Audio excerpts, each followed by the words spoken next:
పాలని పగలగొట్టుకొని అవి కొంచెం ఉండలాగా చేసుకోవాలి, మ్యాష్ చేసుకొని.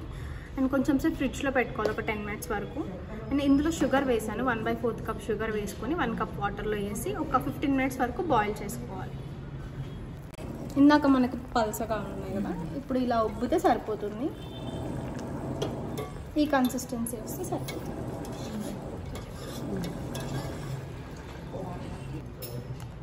మనం 200 ml వరకు మిల్క్ తీసుకోవాలి. అంటే మునిగేంత కన్సిస్టెన్సీ ఉంటే సరిపోతుంది. జస్ట్ అంటే పాలు మరిగిన తర్వాత మళ్ళీ అది ఇవి దీంట్లో వేసేస్తాం. అంటే ఇవి సగం కావాలి, పాలు మరిగి సగం అవ్వాలి.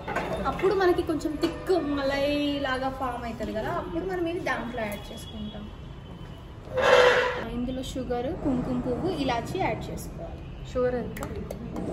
షుగర్ క్వాంటిటీ దాని కన్సిస్టెన్సీ బట్టి, మిల్క్ వేసుకున్న దాన్ని బట్టి షుగర్ వేసుకుని పెట్టుకోవాలి.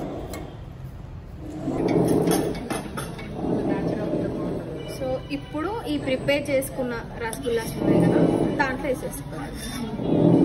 కొంచెం స్క్వీజ్ చేసుకొని ఇట్లా వేసేసుకోవాలి.